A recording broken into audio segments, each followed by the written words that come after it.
Are monopolies efficient? Well, we should already know the answer to this one, yes? It should already have occurred to us that they're not. When a monopoly is doing its business, price is going to be higher than average total cost. The monopoly is not going to charge, it's not going to produce at the lowest possible cost. They're going to produce at a higher cost than they could. Right? NV Energy, the state of Nevada has a consumer watchdog who goes out there and tries to figure out where NV Energy is wasting. They used to put on multi-million-dollar Christmas parties at NV Energy. They don't do that anymore. Okay? They don't have any reason. A monopoly does not have a reason to be low cost, particularly, because they're going to be rent-seeking. They're going to raise the price. They're going to make a lot of money anyhow. They don't have to worry so much about being efficient, and they're going to be inefficient. Monopolies also price where the price is higher than marginal cost. Remember, and again, we'll look at this on the graph again, but MC equals MR, we find that point, and then we go up to the price. So the price is always above where marginal cost is in a monopoly, and that means we're misallocating resources. There's rent.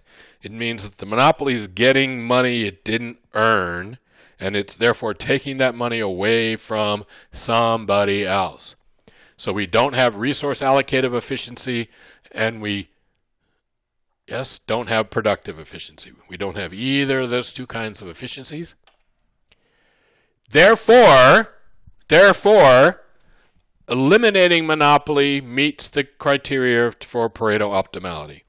Pareto says you should only do something if you can make at least one person better off and nobody worse off. And in fact, if we get rid of a monopoly and turned it into a competitive firm, in theory, we would make lots of people better off and nobody worse off. Okay? So eliminating monopoly meets the Pareto optimal criteria. Now there's an exception to that, something called perfect price discrimination. Perfect price discrimination means I'm charging everybody a different price, and I'm so good at it that nobody gets any consumer surplus and I take it all away. If I can take all the consumer surplus away, now I don't have to lose customers. I can still have the lower price customers, and I can grab them because I'm charging everybody a different price. And now I can be efficient and all this, but yeah, it's not going to happen. It's never happened. It's never going to happen. So monopolies are always going to be inefficient. They're always going to have a price higher than average total cost and a price higher than marginal cost. So what we do about the monopoly? We don't like monopolies. We want to do something about them. So what are we going to do? There's two things we do. One is we regulate them. Regulate them means that the government passes rules and they have to follow those rules. And we'll talk about this more here in a second. The other thing we do is something called antitrust. We bust them up. We stop them from being a monopoly. And we're going to talk about that in 2 chapters once we get through oligopoly, because both monopoly and oligopoly are subject to these antitrust rules.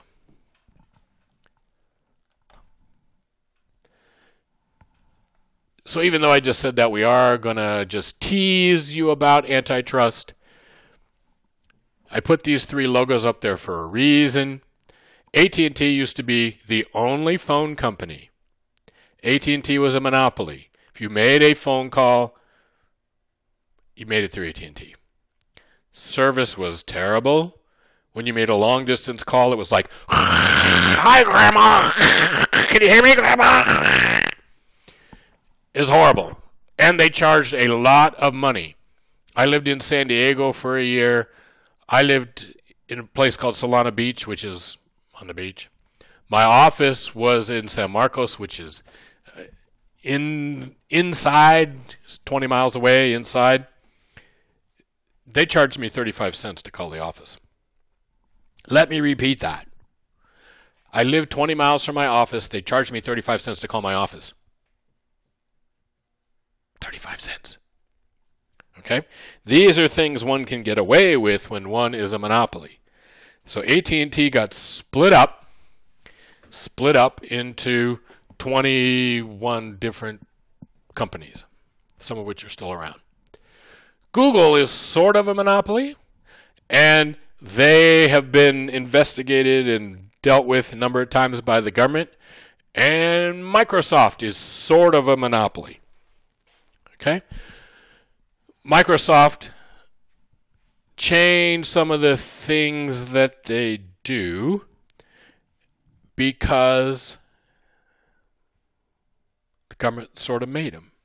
So Microsoft used to price discriminate a lot more than they do. Your book shows that they have like 5 different prices that they charge for Windows.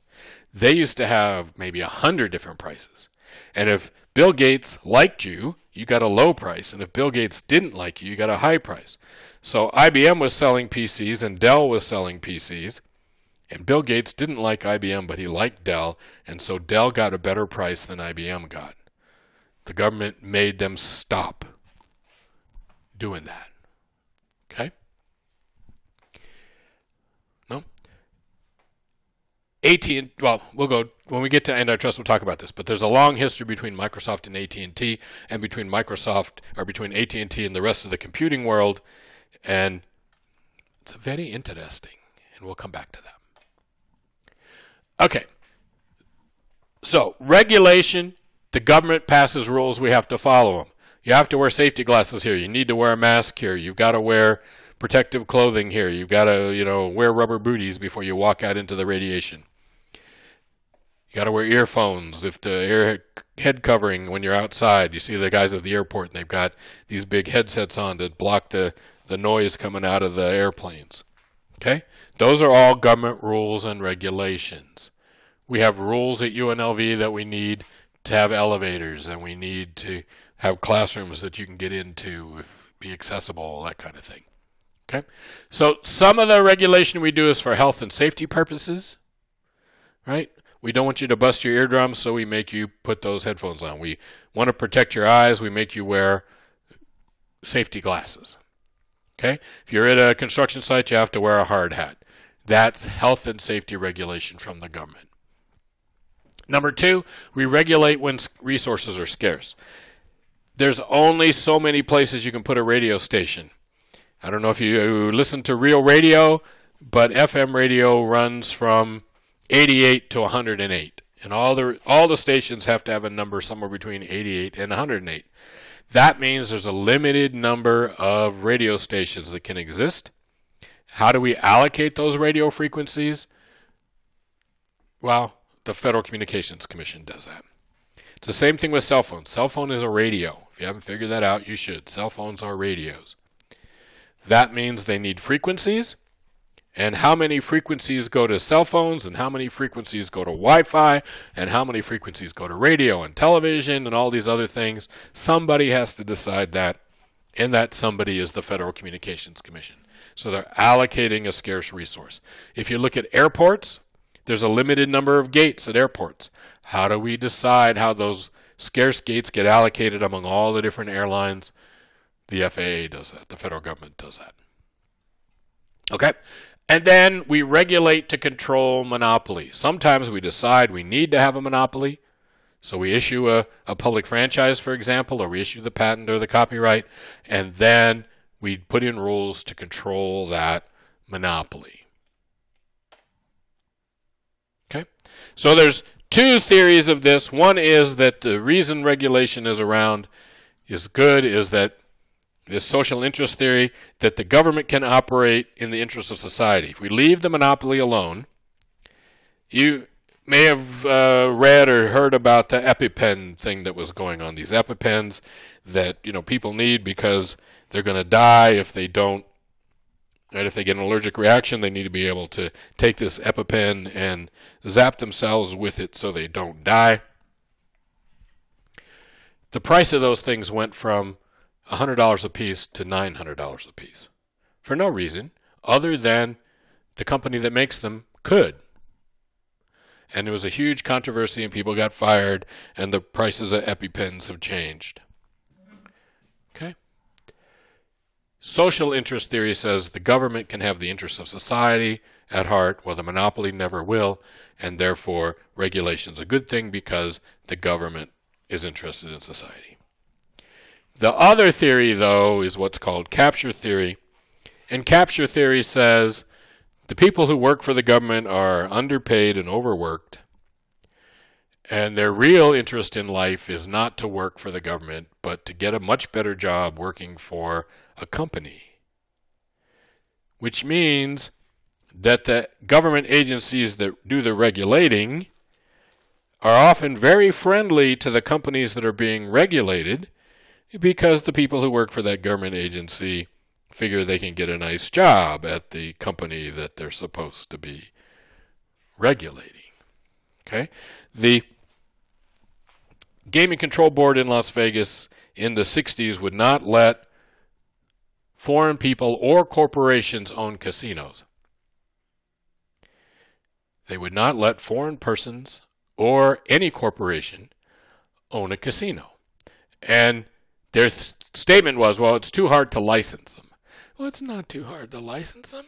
But they were protecting the existing hotel operators from an influx of big corporations and Japanese investors and so on. Okay, they were doing the bidding of the gaming industry. Got that? Capture theory says, social interest theory says the government's going to do what's best for society. Capture theory says, no, the regulatory agency is likely to do what's best for the companies they're regulating and not for the consumer. Okay? Look at your cable bill and ask yourself if that cable bill is $100 or $200 a month if you buy a lot of cable channels, if that's the government looking after the consumer or if that's the government looking after the cable company. All right. So again, we know that one of the measures of efficiency is to set the price equal to the marginal cost. Okay? So one of the big theories of regulation is that the government should just set price equal to marginal cost, and that's the price that the monopoly should charge. It's difficult or impossible to do. Okay? We're trying to figure out what that marginal cost is, and when we say that we should set the price equal to marginal cost, really what we're saying is we should find supply equal to demand. Right? We should pretend that this is supply and demand without a monopoly, and we should find where supply would cross demand if this wasn't a monopoly. That is very difficult to do. Right? Monopolies are inefficient. There's pricing issues. There's trying to figure out what the marginal cost actually is issues. This is the ideal, to find where supply and demand actually cross and then have the monopoly price there. But they may not be able to price there if we could even find what that price should be. Okay? So instead, economists have this theory. And this theory is called the general theory of the second best. And it's a really cool theory. And here's what it says. You know the best way to do something. What happens if you can't do it? Should you try to get as close to that thing as possible? Is the second best way to do something to be as close to the best way as possible? And what economists have concluded is no, that very often the second best way to do something is to do something completely different. Imagine that you drive to work and you always, let's say that you come to UNLV every day and you come in from Summerlin, and so you come down the freeway, come down 95, get onto I-15, get off at Flamingo, come over to UNLV. Okay? That's what you do every day. Now, one day, the road's blocked. It's blocked at the Spaghetti Bowl. Should you try to do as close as you can, still drive down 95, somehow get around to 15, or maybe you should can you take 95 and go all the way around to Flamingo that way and come in? Can you get on a surface street, go across on is probably a better thing to do than to try to fight with all the other people who want to get close. There's probably the second best way to get to school is probably much different than the best way. Okay? It's called the general theory of second best. Exciting. So what alternatives do we have to P equals MC? And that's not E equals MC squared. That's price equals marginal cost. So number one, we can do what's called average cost pricing. We can figure out what the cost of the monopoly is, their operating costs, and set the price equal to their average total cost. Remember that when we say that, we're economists, yes? So when we say price equals average total cost, normal profit is part of that cost. Yes? Normal profit is part of that cost. So we can do what's called rate of return regulation, which is we look at your business and you get a certain rate of return on your investment in your business. Or we put a price cap on your business. We put a price ceiling. We say, this is the most you can charge. If we give them rate of return, then if we say, look, whatever you invest in your business, you get that plus 6%. Well, then that encourages them to be inefficient, right? Because the more they can swell their investment in the business, the more profit they make. So that does not encourage them to be efficient if we just say you're going to get 6% on your investment. Instead, the better thing to do is to say we're going to set the price at X, and you're going to get X number of cents per kilowatt hour. Now their incentive is to lower their costs. Okay? If we give them a fixed price, like perfect competition has a fixed price, that switches their incentive, so their incentive becomes to find the lowest cost, which increases it. The second way that we can regulate these businesses is to subsidize them. So we make them charge their actual cost without any profit, even without normal profit, and then we give them some money to compensate them for running their business. Okay? That's the least effective of those three ways. And there's actually a fourth way that things like power companies work in America, and that's the government just takes them over. So there's a lot of towns in America where the government owns the power company, or the government owns the trash pickup, or the government even owns the liquor stores. Okay? And we're not going to get into that, but generally that's not as efficient as giving private sector companies with the right incentives the chance to do it. Okay, so what's in between our rock and our hard place? We've done perfect competition, which is this beautiful world's beautiful day in the neighborhood. Right? There's lots of little firms, and they can't do mean things to anybody. And then we looked at monopoly, which is one business, and it's bad. It's bad for society. It's bad. What's in between those two? That's our next topic.